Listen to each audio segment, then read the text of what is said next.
بسم اللہ الرحمن الرحیم السلام علیکم ورحمۃ اللہ وبرکاتہ۔ عزیز طلبہ، آج آثار السنن کا سبق نمبر 51 ہے اور اس سبق کے اندر ہم باب فی مسح الاذنین، کانوں کے مسح کے بارے میں جو احادیث وارد ہوئی ہیں وہ پڑھیں گے۔ کانوں کا مسح کرنا، اس کی حیثیت کیا ہے اور یہ کس طرح کیا جاتا ہے، یہ ساری تفصیل ہم آج کے سبق میں پڑھیں گے۔ اس باب کے تحت علامہ نووی رحمہ اللہ تعالی نے ایک ہی حدیث ذکر کی ہے اور اس حدیث کے تحت فقہا یہ مسئلہ بیان کرتے ہیں کہ کانوں کے مسح کے لیے جدید پانی لینا ضروری ہے یا نہیں، یا پھر وہی کافی ہے جس سے ہم نے سر کا مسح کیا ہے۔ سر کے مسح والا پانی کانوں کے مسح کے لیے کافی ہوگا یا پھر اس کے لیے نیا پانی، الگ سے پانی لینا ضروری ہوگا یا نہیں ہوگا۔ تو پہلے ہم حدیث کا ترجمہ پڑھ لیتے ہیں اور اس کے بعد ہم اس مسئلے کی تفصیل پڑھیں گے۔ باب فی مسح الاذنین، اس کے تحت حدیث ہے عن ابن عباس رضی اللہ تعالی عنہما ان رسول اللہ صلی اللہ علیہ وسلم توضأ فغرف غرفة فغسل وجهه ثم غرف غرفة فغسل يده اليمنى ثم غرف غرفة فغسل يده اليسرى ثم غرف غرفة فمسح برأسه وأذنيه داخلهما بالسبابتين وخالف بإبهاميه إلى ظاهر أذنيه فمسح ظاهرهما وباطنهما ثم غرف غرفة فغسل رجله اليمنى ثم غرف غرفة فغسل رجله اليسرى رواه ابن حبان وآخرون وصححه ابن خزیمہ وابن مندہ۔ اس حدیث کا ترجمہ یہ ہے کہ ابن عباس رضی اللہ تعالیٰ عنہما سے روایت ہے کہ رسول اللہ صلی اللہ علیہ وسلم نے وضو فرمایا، فغرف غرفتن، ایک چلو لیا، فغسل وجہہ، اپنے چہرے کو دھویا، پھر ایک چلو لیا، فغسل یدہ الیمنی، اپنے دائیں ہاتھ کو دھویا، ثم غرف غرفتن، پھر ایک چلو لیا، فغسل یدہ الیسری، اپنے بائیں ہاتھ کو دھویا، ثم غرف غرفتن، پھر ایک چلو لیا، فمسح برأسہ، تو اس سے اپنے سر کا مسح کیا، وأذنیہ، اور اپنے کانوں کا، داخلہما، ان کے اندرونی حصے کا، بالسبابتین، شہادت کی انگلیوں سے، وخالفہ بإبہامیہ، اور کانوں کے بیرونی حصے کا، خالفہ کانوں کے، وخالفہ کانوں کے بیرونی حصے کا، بإبہامیہ، انگوٹھوں کے نیچے سے، الی ظاہر اذنیہ، کانوں کے اوپر لے گئے، دونوں کانوں کے بیرونی حصے اور اندرونی حصے کا مسح کیا، فمسح ظاہرہما و باطنہما، ان دونوں کے کانوں کے بیرونی اور اندرونی حصے کا مسح کیا، ثم غرف غرفتن،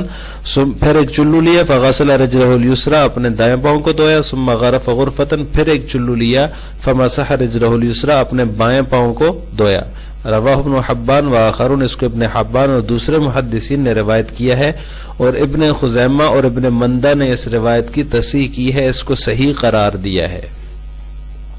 اس حدیث میں فرمایا فمسح برأسہ وأذنیہ، اپنے سر کا اور اپنے کانوں کا مسح کیا۔ تو مسح راس جو ہے، سر کا جو مسح، اس کی کیفیت کیا ہے، وہ کیسے کیا جاتا ہے؟ تو اس کا طریقہ یہ ہے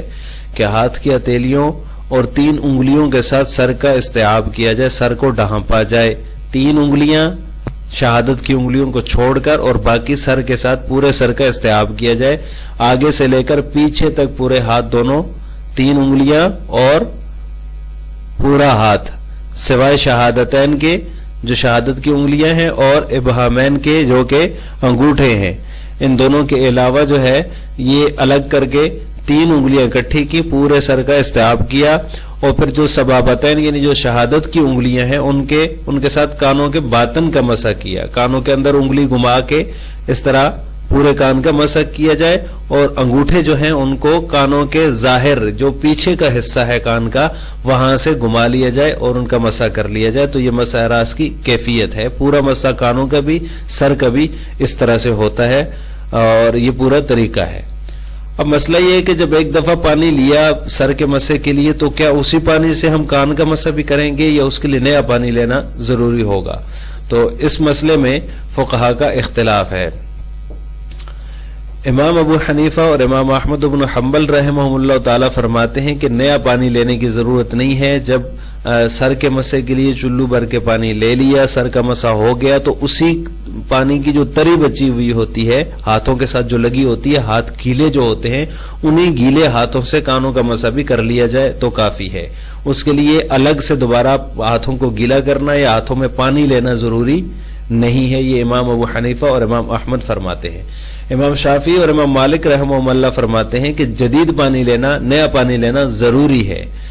جس سے آپ نے سر کا مسح کیا ہے، ایک دفعہ ہاتھوں میں پانی ڈالا، سر کا مسح کیا پورے سر کا، اور پھر کانوں کے لیے الگ سے پانی لینا ضروری ہے اور اس کے ساتھ کانوں کا مسح کرنا ضروری ہے. یہ امام شافعی اور امام مالک رحمہ اللہ کا مذہب ہے. فریق اول جو ہے امام ابو حنیفہ اور امام احمد بن حنبل رحمہ اللہ، ان کی دلیل الاذنان من الرأس ہے. یہ حدیث ہے اور اس حدیث میں آپ صلی اللہ علیہ وسلم نے فرمایا الاذنان من الرأس، کان سر سے ہیں. تو اس مضمون کی متعدد احادیث جو ہیں وہ آپ صلی اللہ علیہ وسلم سے مروی ہیں. تو چونکہ آپ صلی اللہ علیہ وسلم کی بعثت کا مقصد خلقت بتانا نہیں ہے کہ کان سر کا حصہ ہے، سر چونکہ کان جو ہے وہ سر کے برابر ہوتے ہیں اس لیے کان سر کا حصہ ہے، تو خلقت بتانا مقصد نہیں، بلکہ آپ صلی اللہ علیہ وسلم کا جو بعثت ہے اس کا مقصد تعلیم ہے، تعلیم دینا ہے، احکام کی تعلیم دینا ہے. تو آپ صلی اللہ علیہ وسلم احکام کی تعلیم کے لیے تشریف لائے ہیں، خلقت بتانے کے لیے نہیں آئے. تو اس حدیث کا مطلب یہ ہوا الاذنان من الراس، کان سر کے حکم میں ہیں، یعنی جو سر کے مسح کی تری ہے وہ کان کے مسح کے لیے کافی ہوگی. ہم نے سر کے مسح کے لیے پانی لیا، ہاتھ تر ہو گئے، گیلے ہو گئے، تو وہ گیلے ہاتھ جو جن سے ہم نے سر کا مسح کر لیا اس کے بعد وہ گیلے رہتے ہیں، خشک تو نہیں ہو جاتے، تو وہ گیلے ہاتھ ہی کانوں کے مسح کے لیے کافی ہیں. یہ فریق اول کی دلیل ہے جو کہتے ہیں جدید پانی، نیا پانی کانوں کے مسح کے لیے لینا ضروری نہیں ہے. فریق ثانی جس میں امام شافعی اور امام مالک رحمہ اللہ ہیں، وہ فرماتے ہیں کان ایک مستقل عضو ہے، تو لہٰذا جس طرح یہ دیگر اعضاء کے لیے پانی الگ سے لیتے ہیں، جیسے چہرہ ایک الگ عضو ہے تو اس کے لیے پانی جو ہے وہ الگ سے لیا جاتا ہے، اس طرح ہاتھ جو ہیں وہ ایک الگ عضو ہیں تو ہاتھوں کے لیے پانی الگ سے لیا جاتا ہے وضو کرتے ہوئے. اسی طرح پاؤں جو ہے وہ ہر ایک پاؤں جو ہے وہ مستقل عضو ہے تو اس کے لیے الگ پانی لیا جاتا ہے. اسی طرح کان بھی ایک مستقل عضو ہے تو اس کے لیے بھی پانی الگ لیا جائے گا، نیا پانی لیا جائے گا. وہ پانی کافی نہیں ہوگا، وہ تری کافی نہیں ہوگی جو سر کے مسح کے لیے ہم نے ہاتھ گیلے کیے تھے. تو لہٰذا یہ مستقل عضو ہے، اس لیے اس کے لیے نیا پانی لینا ضروری ہے. اور دوسری دلیل ان کی ہے کہ ابن عمر رضی اللہ تعالی عنہما سے جدید پانی لینا ثابت ہے کانوں کے مسح کے لیے. حضرت ابن عمر رضی اللہ تعالی عنہما نے اپنے کانوں کا مسح کرنے کے لیے نیا پانی لیا ہے، اس پانی کو کافی نہیں سمجھا جس سے سر کا مسح کیا ہے. یہ دو دلائل ہیں امام شافعی اور امام مالک کی، اسی لیے وہ فرماتے ہیں کہ کانوں کے مسح کے لیے نیا پانی لینا ضروری ہے.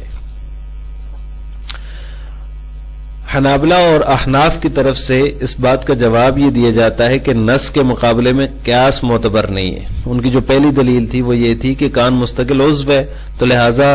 جس طرح دیگر اعضاء کا حکم ہے کہ ان کے لیے الگ پانی، نیا پانی لیا جاتا ہے، اس کے لیے بھی نیا پانی لیا جائے گا، تو انہوں نے دیگر اعضاء پر اس کو قیاس کیا ہے. تو اس کا جواب یہ دیا کہ نص کے مقابلے میں قیاس معتبر نہیں ہے. نص موجود ہے الاذنان من الراس،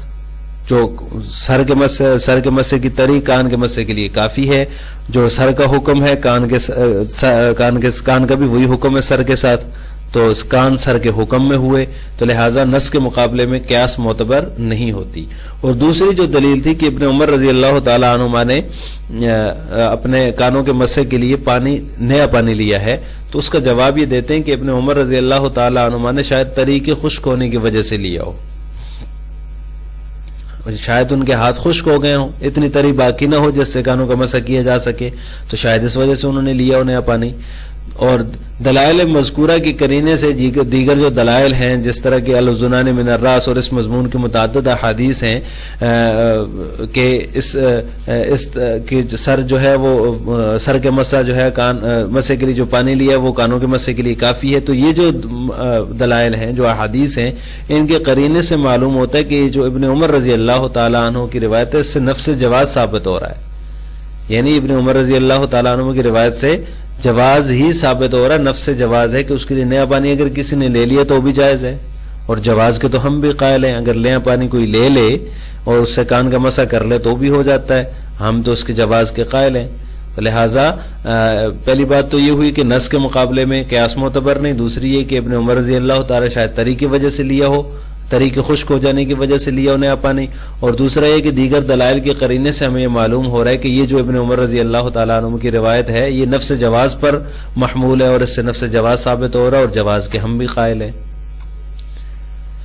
تو آج کے سبق کا خلاصہ یہ ہے کہ ہم نے آج کے سبق میں باب فی مسح الاذنین کے تحت مذکور جو حدیث ہے، ایک ہی حدیث علامہ نیوی رحمہ اللہ تعالی نے ذکر کی ہے، اس کا ترجمہ اور تشریح پڑھی ہے، اور مسح راس کی کیفیت اور اس کا طریقہ پورا ہم نے پڑھا ہے. اور اس سے جو فقہی مسئلہ مستنبط ہو رہا ہے کہ کانوں کے مسح کے لیے الگ سے نیا پانی لینا ضروری ہے یا پھر وہی پانی کافی ہے جو جس سے ہم نے سر کا مسح کیا ہے، تو اس کی تفصیل اور وضاحت ہم نے آج کے سبق میں پڑھی ہے. آخر میں آپ سے دو سوال ہیں. پہلا سوال یہ ہے کہ مسح راس کی کیفیت اور طریقہ کیا ہے، اس کا جواب آپ نے کمنٹ باکس میں دینا ہے. یہ ہم نے آج کے سبق میں بیان کیا ہے، آپ نے اس کو مختصراً کمنٹ باکس میں بتانا ہے. نمبر 2، کیا کانوں کے مسح کے لیے جدید پانی لینا ضروری ہے؟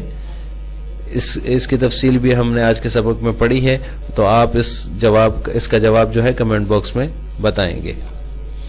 السلام علیکم ورحمۃ اللہ وبرکاتہ.